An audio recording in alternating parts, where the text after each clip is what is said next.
There are mysteries that have been concealed for centuries, buried within history and religious teachings, waiting to be discovered. Think about information that was quietly removed from Holy Scriptures, an old belief that could have been important in early Christianity, but was hidden away by official decisions and meetings. What if I told you that the concept of reincarnation, the belief that our soul experiences multiple lifetimes, might have originally been part of the Bible? Today, we'll travel through history, examine ancient writings, and investigate the choices that influenced Christian beliefs. Is it possible that such an important truth, one that resonates in many cultures and spiritual practices, was intentionally hidden? Keep an open mind and join me as we explore this intriguing possibility. Was reincarnation excluded from the Bible? To see how reincarnation might connect to early Christianity, we need to go back in time and look at ancient civilizations. Long before Jesus lived, the idea of reincarnation was already present in temples, among wise individuals, and within secret religious ceremonies. In Egypt, beneath the desert sands where the pyramids stand, priests kept the secret of the soul's return. They viewed death as a change from one phase of life to another. The Book of the Dead, a set of sacred Egyptian writings, explains how the soul moves and is judged, able to be reborn in a new life or stay in spiritual worlds. Essentially, the soul was considered a traveler, meant to return as many times as needed to find balance. Across the globe, along the Ganges River, another version of reincarnation developed. The Vedic texts of India, written around 1500 BCE, introduced samsara, the never-ending cycle of birth, death, and rebirth. According to these ancient Hindu writings, this cycle continues until the soul frees itself from worldly ties and achieves moksha, lasting liberation. The idea is straightforward. The actions of one life, known as karma, influence future lives, creating a path of learning that only ends with enlightenment. One of the most intricate takes on reincarnation comes from ancient Greece.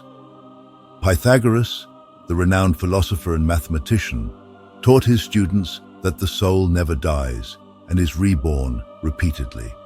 For him, each life provided a new chance to grow and learn. Pythagoras believed that the universe had a divine structure, and reincarnation allowed the soul to rise through this structure until it reached perfection. He explained that the soul enters new bodies until it is completely purified. Plato, another significant Greek thinker, shared similar beliefs. In his work, Phaedo, Plato describes how Socrates believed in the movement of souls and their spiritual growth over multiple lives. According to Socrates, pure souls moved to higher worlds, while those needing more learning returned to earth. In all these cultures, reincarnation was viewed not just as a spiritual truth, but as a key method for improving the soul. It was thought that each life offered a chance to learn and grow morally and spiritually. Each life was like a new chapter in the ongoing story of personal development.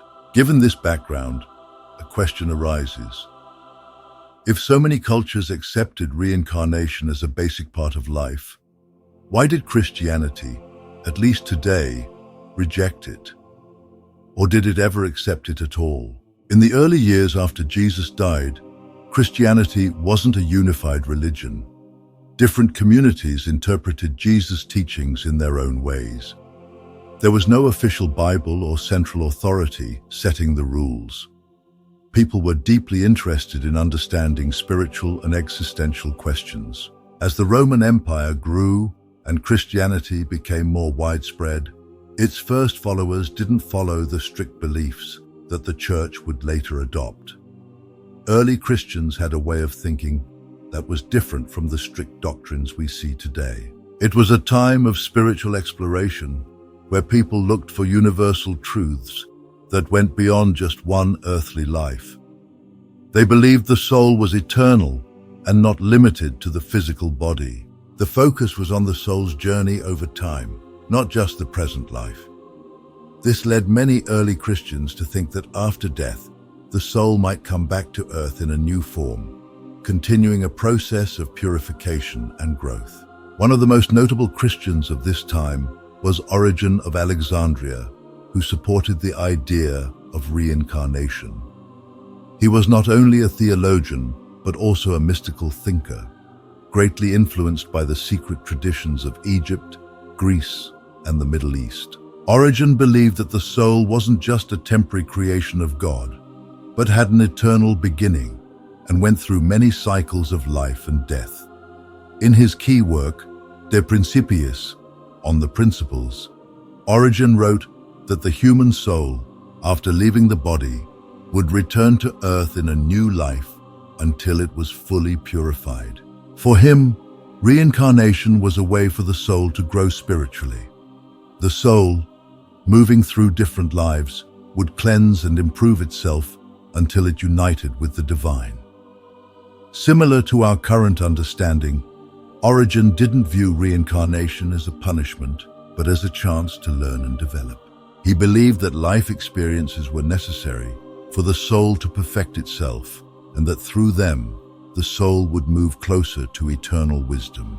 He stated, "Each soul comes into the world strengthened by the victories, or weakened by the defeats of previous lives."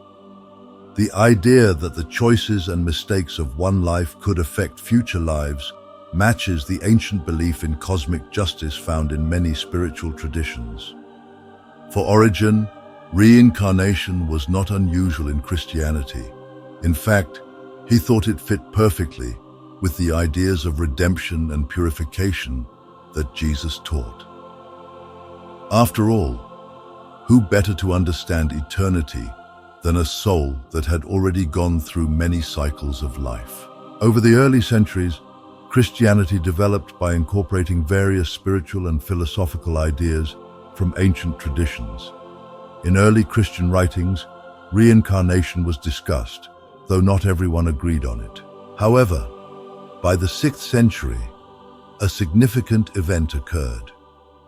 The Council of Constantinople, a major meeting with the power to change Christianity, decided the future of this belief, marking a major shift.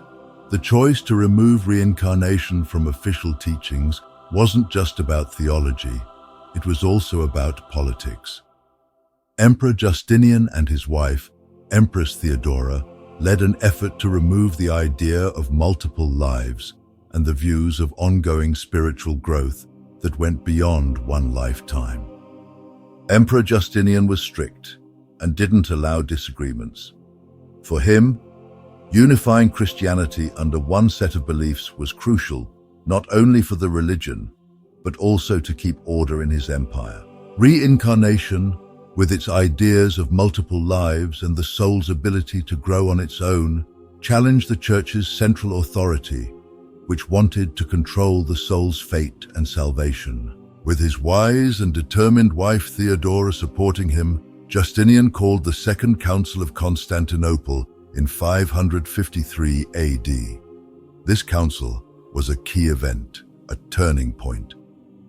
Supported by church leaders who were closely linked to the imperial power, Justinian used the council to set a single set of beliefs.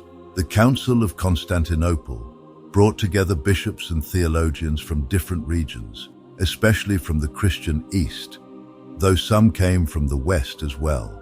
Important figures included Patriarch Eutychius of Constantinople, who led the council, and Bishop Vigilius of Rome, who first resisted some decisions but eventually gave in to the emperor's influence. Removing reincarnation from Christianity wasn't just a theological issue. Reincarnation was a strong idea.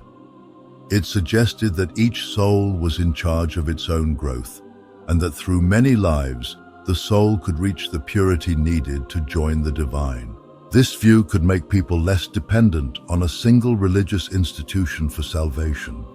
Controlling the soul's destiny was one of the best ways to ensure the Church's authority over its followers. If people believed they only had one life to secure their salvation, they would be more motivated to follow Church teachings and rituals closely. On the other hand, reincarnation allowed the soul to develop on its own through multiple lives and outside of one central institution. Justinian realized that a unified church under one belief system would make his empire stronger.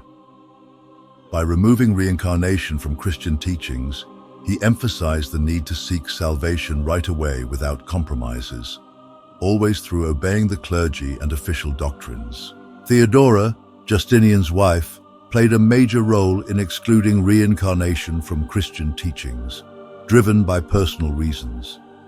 Before becoming empress, Theodora had lived a life marked by poverty and the social shame of her past as an actress and prostitute, experiences that made her deeply fear being born again into a life with similar struggles. This personal fear, along with Justinian's goal to unify Christian teachings and increase the Church's power as the only path to salvation, promoted the belief that each person had just one life to determine their soul's fate. Justinian clearly declared that the belief in reincarnation was heretical.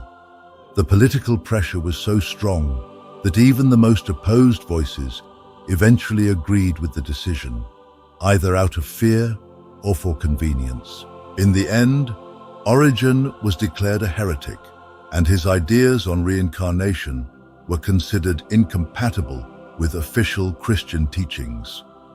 Those who tried to keep his ideas alive were threatened with being cut off from the church and pushed to the margins. The condemnation of Origen and reincarnation was finalized by a document listing the bans against Origen, officially removing this belief from mainstream Christianity. For many people, the Bible is the unchanging Word of God. But could its text hold clues to a truth that was hidden over the years?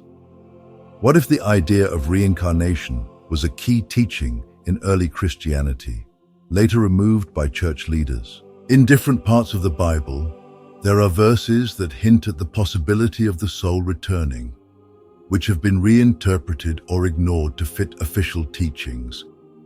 In Matthew 17:10-13, there's a frequently mentioned example used by those who believe reincarnation is present in the Bible. After Jesus is transfigured, the disciples ask about the prophecy that Elijah would come before the Messiah.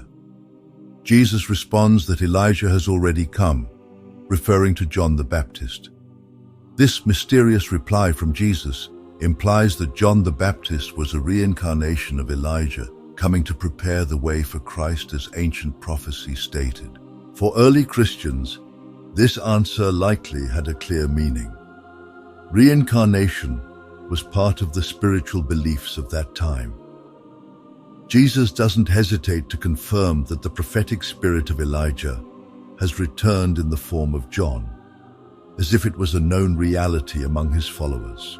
Another interesting passage is in John 9:1-25, where the disciples see a man born blind and ask Jesus, "Rabbi, who sinned, this man or his parents, that he was born blind?" This question seems to indicate they thought the man might have sinned in a past life. If reincarnation was completely unknown in the Jewish Christian context, this question wouldn't make sense. The disciples seem to believe that the soul could have a history of actions beyond the current life, which might explain the man's blindness at birth. Jesus doesn't correct this belief, but builds on it, saying that the man's blindness isn't due to past sin, but is a chance for God's works to be shown. This conversation suggests an understanding that the soul can carry experiences from previous lives. In John 3:3-7, Jesus tells Nicodemus, "Truly I say to you, unless one is born again, he cannot see the kingdom of God." Nicodemus, confused, asks how this is possible. Could a man return to his mother's womb?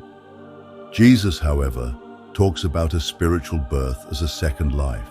This rebirth could be a metaphor for spiritual renewal, or, as some scholars suggest, a hidden reference to a cycle of multiple lives that bring learning and purification. Nicodemus, being a religious leader, understood that Jesus was talking about a deep mystery, and not just a physical rebirth. The literal interpretation doesn't match the depth of Jesus' message, which clearly states that new birth is essential for spiritual growth, a concept that could easily fit with the idea of being born again in multiple lives. The belief in reincarnation, though pushed aside in many Western traditions, is making a strong comeback in modern spirituality as people search for meaning, purpose, and a better understanding of our existence. In today's fast-moving world, where the demand for quick success often overshadows personal growth, the idea of multiple lives stands out as a remedy, providing a path for ongoing learning and soul development. For today's spiritual practices, reincarnation isn't just about what happens after death, but is a way to comprehend the human experience.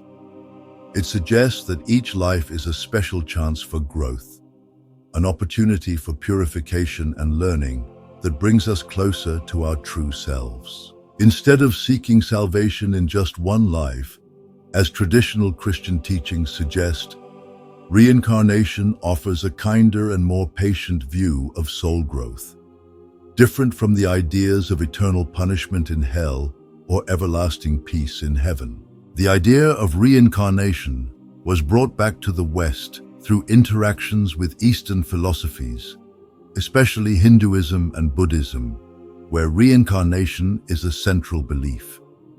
Thinkers like Alan Watts, spiritual leaders like the Dalai Lama, and teachers like Swami Vivekananda helped spread this belief, emphasizing that the cycle of birth and rebirth is a path to freedom and self-awareness.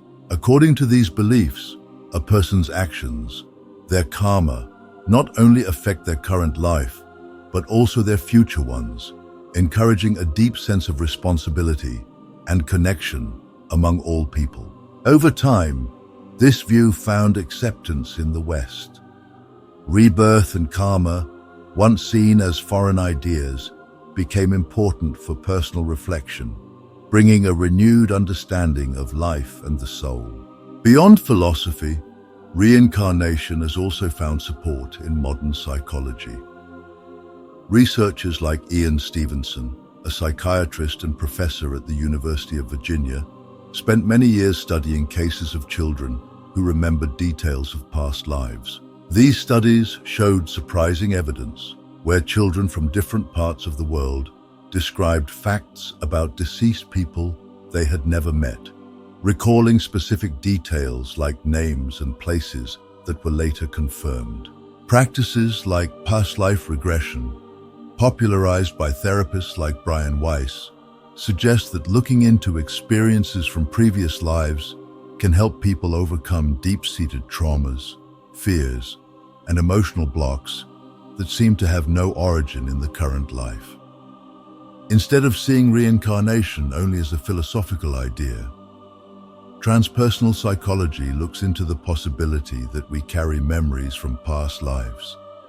And these memories, whether we are aware of them or not, affect our current mental state. Reincarnation remains one of the biggest questions about existence, a mystery that provokes thought, inspires, and also challenges our deepest beliefs.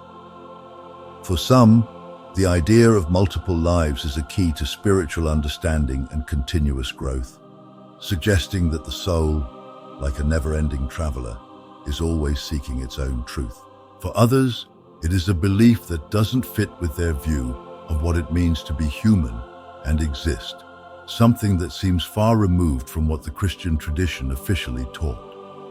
No matter where you stand, reincarnation isn't something to be accepted or rejected without thought. It encourages each person to look within themselves for what feels right, to find answers that light the way and bring inner peace. In the end, whether our essence is part of an endless cycle of rebirths or a single existence on Earth, what truly matters is not the end goal, but how we live our lives now. What counts is whether we are living with purpose, kindness, responsibility, and a heart full of love. Thank you for watching.